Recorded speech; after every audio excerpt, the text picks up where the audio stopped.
galega e española.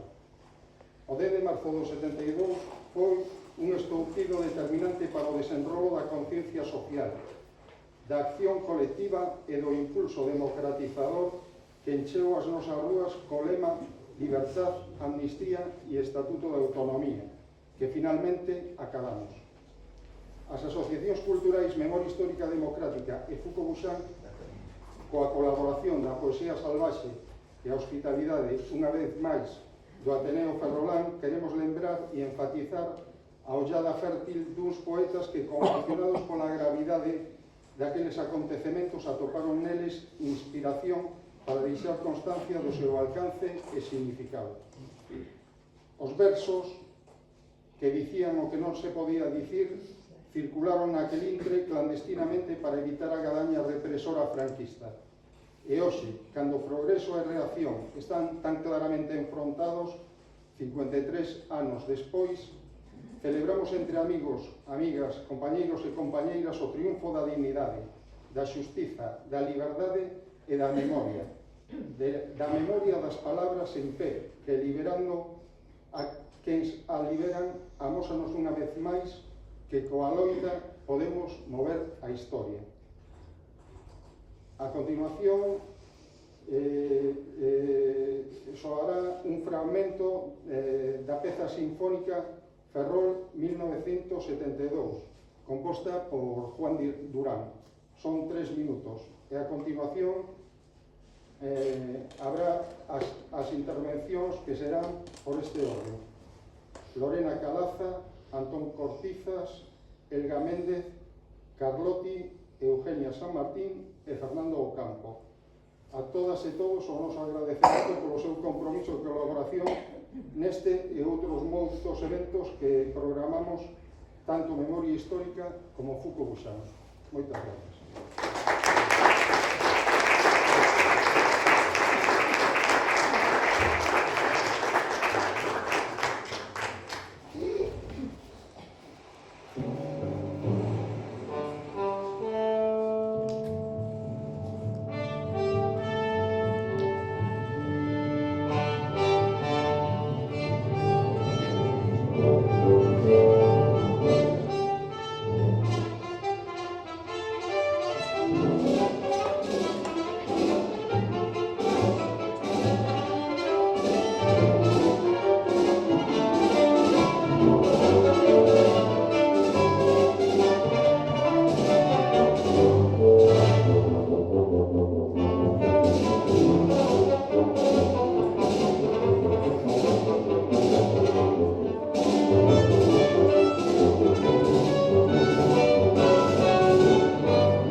Boa tarde.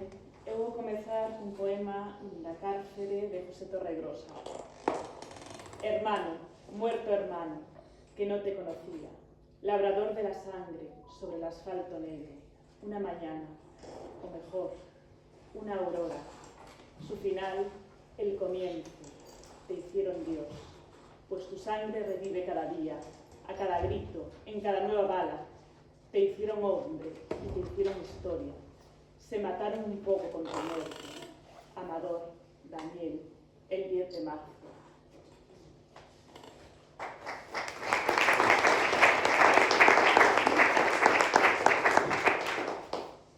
Continúo cun poema de Darío Xancabana adicado a esta data.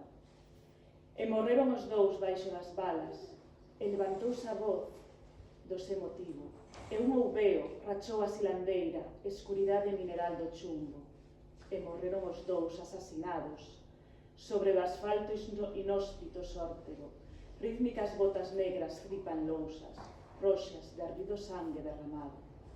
E morreron os dous, foron roseiras, de innumerables rosas como lagos, innumerables cañas nas regañas, sucias dos adoquíns que xa pousaran.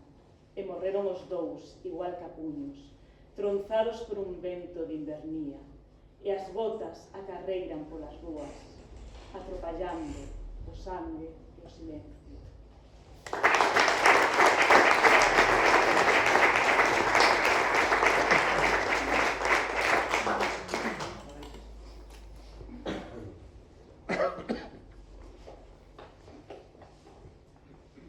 Na memoria deste día encomendouseme que viñese aquí a ceibar unhas palabras aquí a este evento cerrado no que estamos. E escollín 3 poemas relacionados coa gana de seguir non loitando, porque non me gusta a palabra loitar, sino reivindicando. Loitar é unha palabra militar, non? E están de alguma maneira relacionadas con esta data que cunha orixen triste celebramos. O primeiro que escollín, un pouco xogo tamén, chámolle Xogo da Vida, e foi escrito 27 anos despois do 72 e 26 anos antes que hoxe. A idea é de que, por moito que loitemos, aínda hai moita xente que sofre e sofre sen saber como loitar. O tempo, coa mirada escurecida e oculta baixo a máscara das nubes, armouse en bandoleiro e botouse aos camiños polo mundo adiante. E a todo camiñante daquelas corredoiras decididas de nácar e de ferro, tiroulles a razón que posuían. O tempo foi ladrón dos sons da vida toda, aos ricos despoxounos da penuria, e aos vós arrebatoulles a bondade, e as sabias a sabenza, e as xentes que eran libres, tiroulles a vontade. E sen o señorío ficaron os señores, e os artesáns de oficio espolioulles as mans, e deixou as crianzas sen ganas de brincaren, e arrincou os amores aos amantes, e aos pobres, aos mendigos, a eses que nada teñen, a eles, como sempre, legoulles só aquilo que os existe, a vida mal vivida. Mas deixoulles ciscadas polas rúas os corpos incorpóreos e mecánicos, pedindo inutilmente primaveras. O tempo, cal se fose un mal de ollo, con capa e anteface disfrazado, cuspiu sobre os camiños un monte de sinónimos da repetida historia que se repite sempre. E logo, igual que un lobo, ficou adormecido, dixerindo nas polas dunha nube os últimos monólogos da vida para disimular a confusión dos seus vos pensamentos, que perden sempre os mesmos no derbi da existencia, un xogo no que triunfa sempre en outros.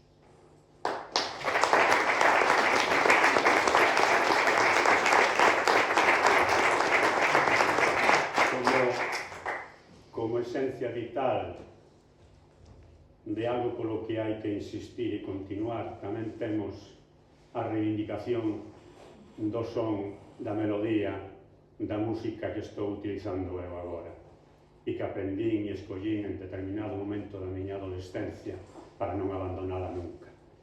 Entón pedinlle permiso a Rosalía de Castro que me deixase unhas palabras súas e con esas palabras súas que mo deu o permiso, está certo que mo deu, e con esas palabras súas escribín esta Lingua en sombra. Cando penso que te fuches, lingua en sombra que me asombras, agochándome as palabras nas espenucas da gorxa, cando imagino que sida con silencios te me amostras, e es unha bagua que brilla convertida en fértil choiva. Se cantan, es ti quen canta, se choran, es ti quen chora. Se foses negro paxaro, eu sería a túa aurora. Se calan, es ti quen calas, semente, ausencia, memoria. Esquéncense os dicionarios que bicaron a túa boca. En canto eu son, ti estás sempre, como gavián, como a pomba. Non me deixarás ti nunca, lingua en sombra que me asombras.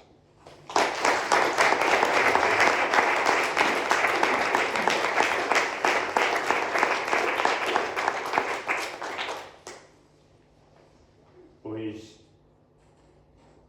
no ano 99 encargáraseme escribir o guión dunha banda deseñada para contar os acontecementos do ano 72 de marzo daquel ano. Foi editado e ilustrado maravillosamente por Xaquín Marín. Era para explicar a xente que asistía ás escolas que viéramos todos, pero non chega un momento que as deixamos. Era para intentar explicar. E como un momento poético dese guión, vai este soneto para dous nomes. Por se alguén lee aquela cousa daquela altura, pois que era Crónica dun inverno, era o título desa banda deseñada. Quero dicirvos, así como curiosidade, que cando estiven ahora escribindo e escollendo isto, cambiei unha palabra. É un soneto. Daniel e Amador, heroicos nomes, graíñas dunha espiga xenerosa, deixáchedes de ser, na esencia vosa, para estardes sobre as lágrimas dos homes. As balas que ceifaron a seara das vosas mans de mar traballadoras, levámonas vermellas e sonoras en cicatriz cruel na nosa cara. Erades como uns máis contra a injustiza, e o fado reservouvos o destino de serdes un xermolo para Galiza. Agora os vosos nomes son o sino que canta por enriba da cobiza e xorden dentro nosa como a un himno.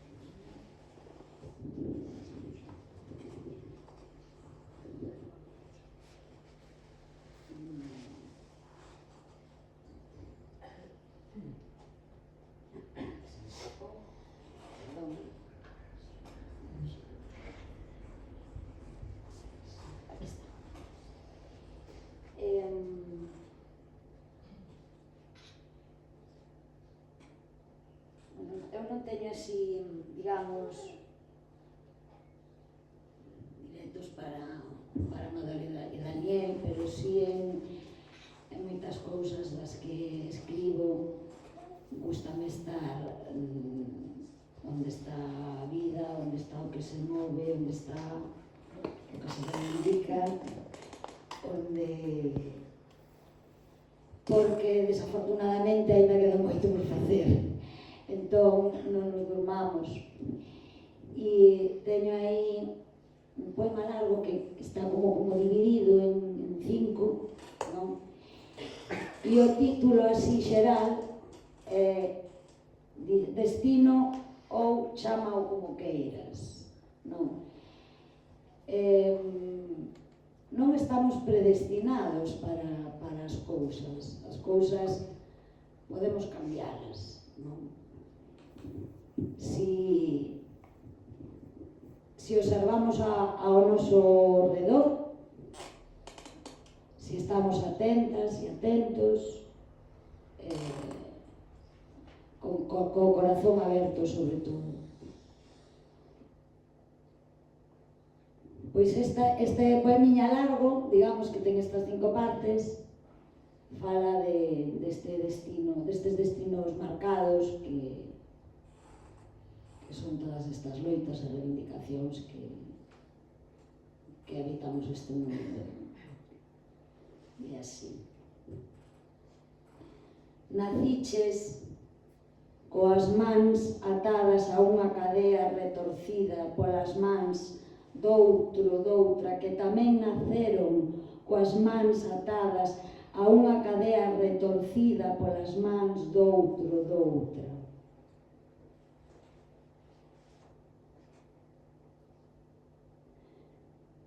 Naciches coas mans que forxan as cadeas. Naciches coas mans que forxan as cadeas. Naciches coas mans que forxan as cadeas. Ferreiro do Diaño.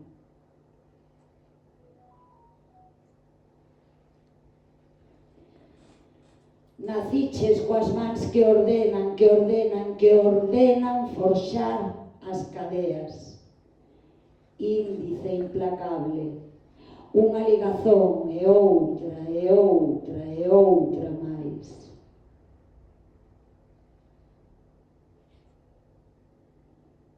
Naciches coas mans que pensan as cadeas, Diaño astuto e silencioso.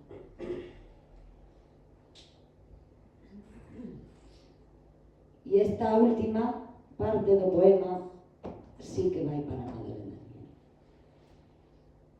Naciches coas mans fuxitivas, coas mans que desatan, as mans atadas, as mans que forxan, as mans que ordenan. Coidado co diaño, astuto e silencioso.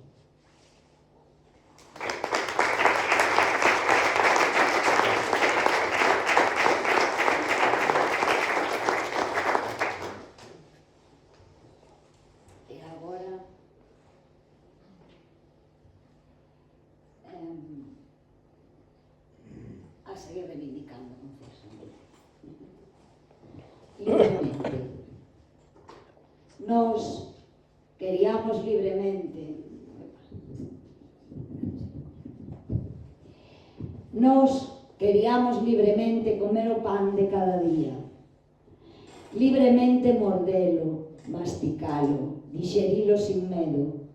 Libremente falando, cantando nas orelas dos ríos que camiñan para o mar libre. Libremente nós queríamos somente ser libremente homes, ser estrelas, ser faíscas da grande fogueira do mundo, ser formigas, paxaros, miniños, nesta arca de Noé na que vogamos. Nós queríamos libremente surrir, falarlle a Dios no vento que pasa, no longo vento das chairas e dos bosques, sin temor, sin negrura, sin cadeas, sin pecado, libremente, como o aire do mencer das escumas, como ao vento. Mais este noso amor difícil rompeuse, vidro de soño frágil, nun rochedo de berros, e agora non somos máis que sombras.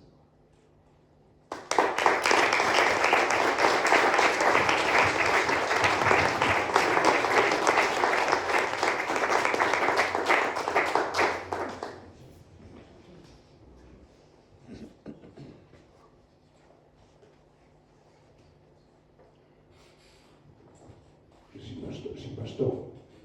Anelise bastó. Bueno, solo unha palabra dicir que ese marzo do ano 72 eu estaba facendo o servicio militar castigado en Astorga. Había un periódico daquela que se chamaba Informaciones e saiu unha noticia pequeniña, 2 obreiros mortos en Ferrol que se daba a orden de aislar Ferrol, que quedaba aislado e sobrada. Comprei como 10 ejemplares e os puse nas baterías de Astorga, que era o cuartel de artillería de lanzacohetes.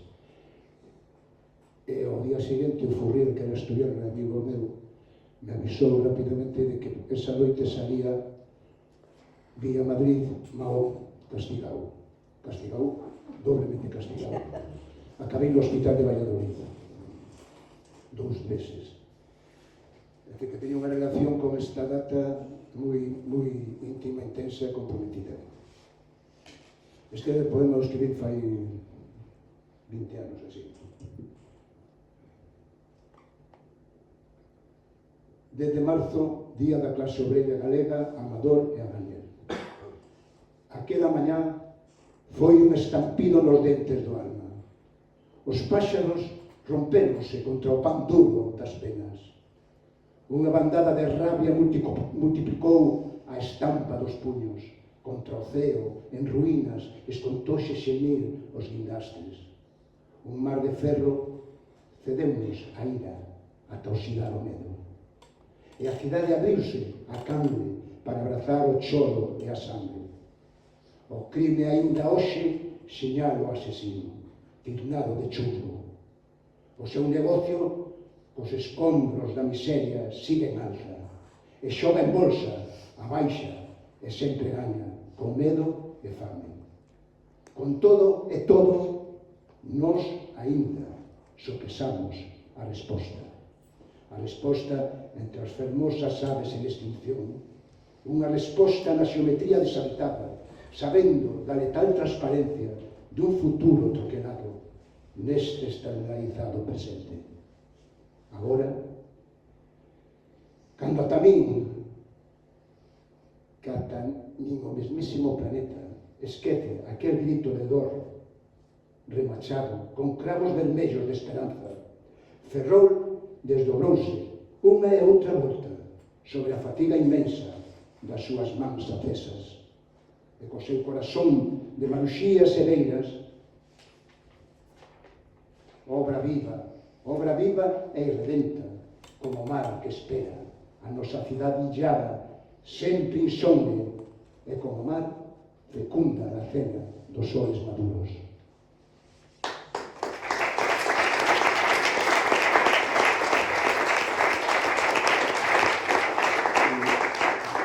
Para ver a grande da poesía dun poeta verdadeiro, 4 versiños son suficientes tamén. Erguéstemos cedo aquel día, o costume do traballo. Mañá cediño para facernos coa vosa morte.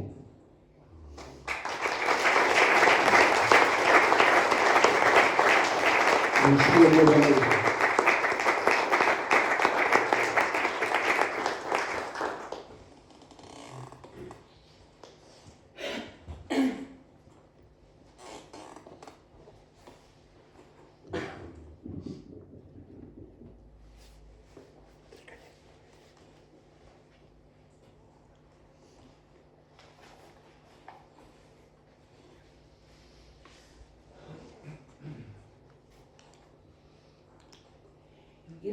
Irmáns galegos, dende Ortegal ao Miño, a folla do fouciño fagamos rebrilar que vexe a vila podre, cobeira da canalla, aldea que traballa, disposta para loitar, ergámonos en medo. Cando me convidaron, pensei en que, por que, como, cando, todas esas cousas que pensamos todos. E o que? Lembrei esta canción que eu escoitaba cando era nena. Eu nacín en maio do 72, a pequena dunha familia numerosa. despois dos feitos que hoxe conmemoramos. Lembrei esta canción e pensei no medo dos meus pais, nacidos no 32, no medo que viveron na súa vida, a fame, un avó no exilio, capitán republicano que fixo a guerra con a pistola descargada e foi o último en sair de Málaga.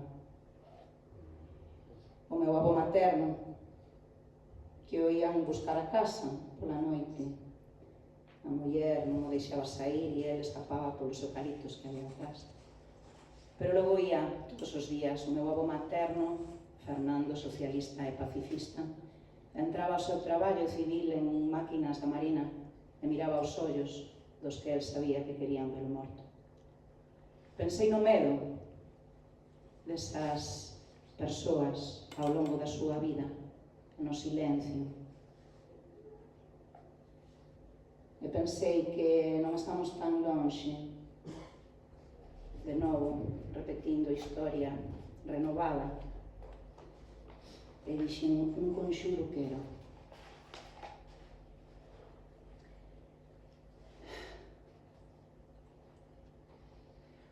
Cuando canta el gallo negro es porque se acaba el día. Cuando canta el gallo negro es que ya se acaba el día. Si cantara el gallo rojo, otro gallo cantaría. Si cantara el gallo rojo, otro gallo cantaría. Y ay, si es que yo miento, que el cantar que yo canto lo lleve el viento. Y ay, qué desencanto, si me borrara el viento lo que yo canto. Se encontraron en la arena los dos gallos frente a frente. Se encontraron en la arena los dos gallos frente a frente. El gallo negro era grande, pero el rojo era valiente. El gallo negro era grande, pero el rojo era valiente. Y ay, si es que yo miento, el cantar que yo canto lo borra el viento. Y ay, qué desencanto, si me borrara el viento lo que yo canto. Se miraron cara a cara y atacó el negro primero. Se miraron cara a cara y atacó el negro primero. El gallo rojo es valiente, pero el negro es traicionero. El gallo rojo es valiente, pero el negro es traicionero. Y ay, si es que yo miento, el cantar que yo canto lo borra el viento. Y ay, qué desencanto, si me borrara el viento lo que yo canto. Gallo negro, gallo negro, gallo negro, te lo advierto. Gallo negro, gallo negro, gallo negro, te lo advierto. No se rinde un gallo rojo, menos cuando está ya muerto. No se rinde un gallo rojo, menos cuando está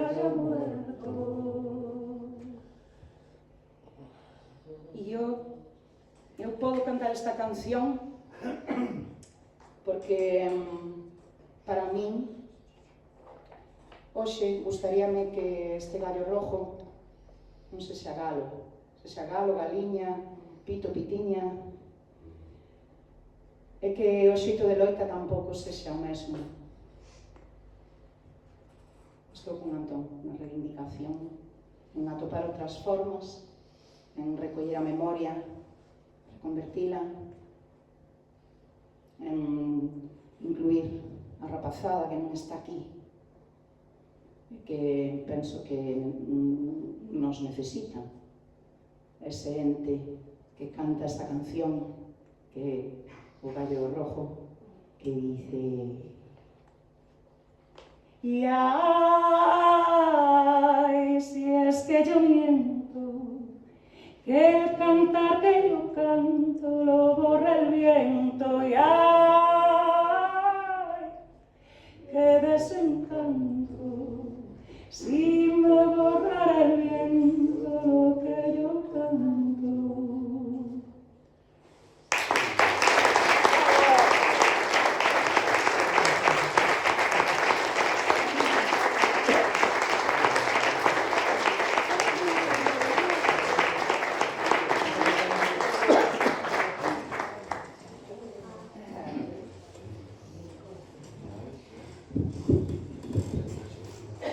Boa tarde.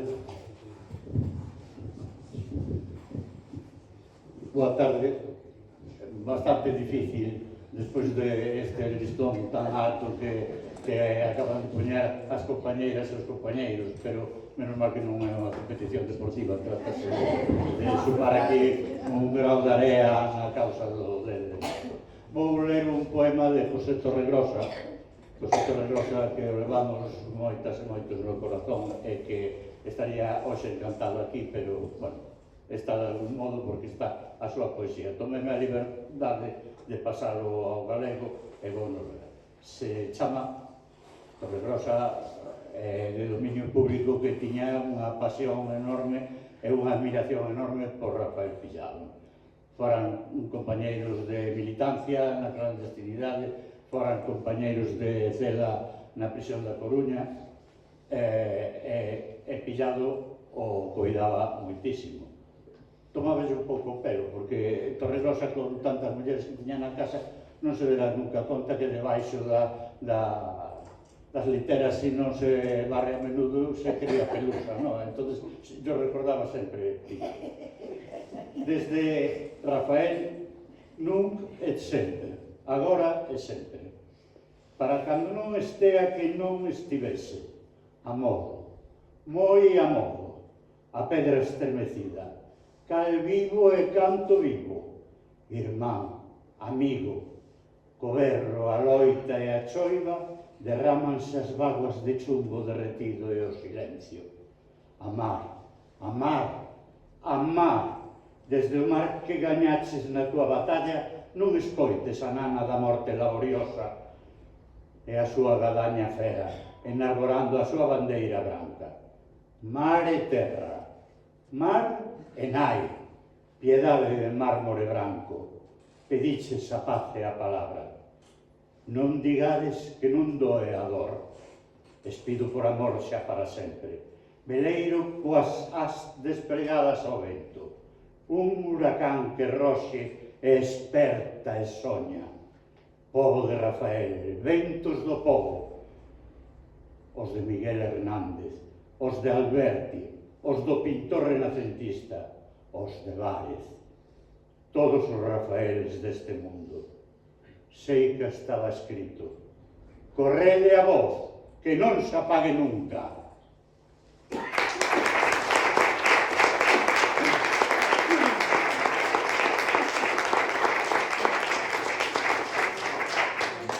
Outro poema titúlase Setentistas, é de Juan Muñiz, un autor e compositor argentino de 2022, é recente. Gustalle moito a Víctor, entón dedico yo a Víctor e a todas estas. E a mí que...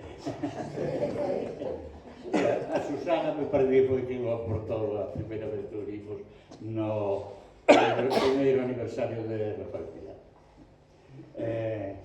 Rafael marcounos moito a todos e a todos. Setentistas. Yo vengo del fragor de los 70, de un siglo que pasó, pero me habita, tronando con rumores de tormenta, que no amaina del todo, que se agita. Yo vengo del 70, de esa raza que se atrevió a vivir en rebeldía y que quemó sus días como brasas en el pagano altar de la utopía. Mis locos, mis valientes compañeros viven en mí porfiadamente bellos. Ya nunca he de tapar este agujero, la culpa de no haberme ido con ellos. No sé si fueron dioses o suicidas los que dejaron su piel a jirones y frente a un mar de balas homicidas usaron como escudo corazones. En cambio sé que fueron los mejores porque quisieron darnos otro mundo y aún con su inocencia y sus errores brillaron como el sol por un segundo. Yo vengo de ese tiempo ya lejano en que a pura ilusión y a puro huevo creímos al alcance de la mano la gloria de inventar un hombre nuevo. Comparto su pasión, su rebeldía, su desprecio feroz por la codicia y guardo como brisas de alegría sus voces que de noche me acarician. Yo vengo del fragor de los 70, soy ese dinosaurio que no ha muerto, pero sin ellos no me dan las cuentas. Voy solo como un loco en el desierto. Si hay algo en mí de cálido y de humano, si hay un resto de amor que no está en venta, seguro lo aprendí de mis hermanos, los locos, los suicidas, los cuerdos de la vida, valientes y porfiados. Esos iluminados sembraron el amor que me alimenta y ofrendaron su vida en los 70.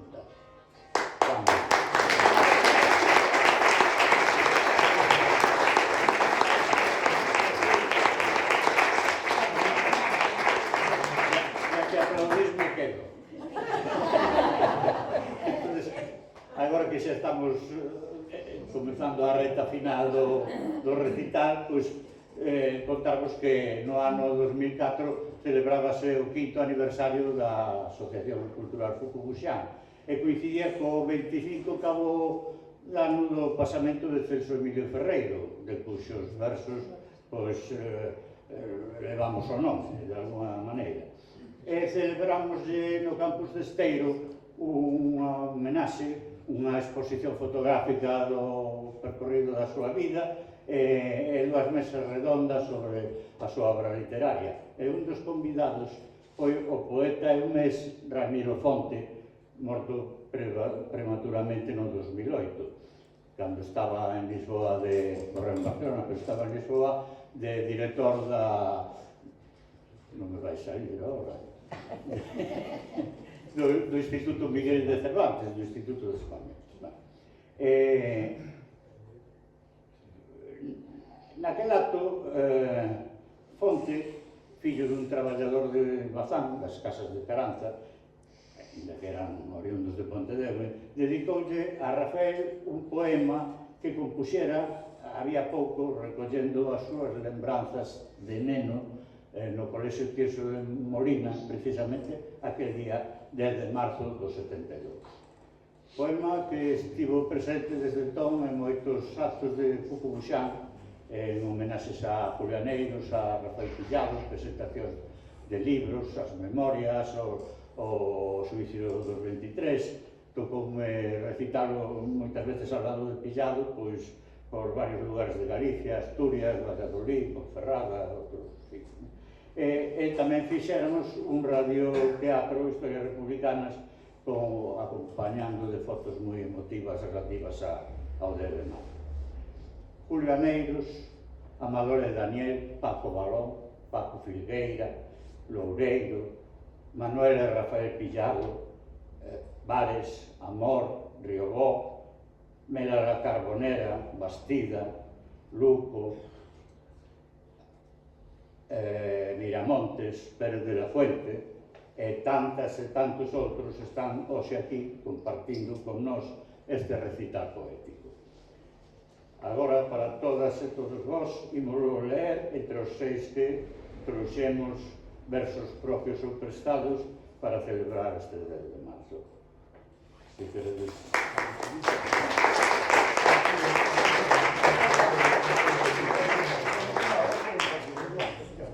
Por orden...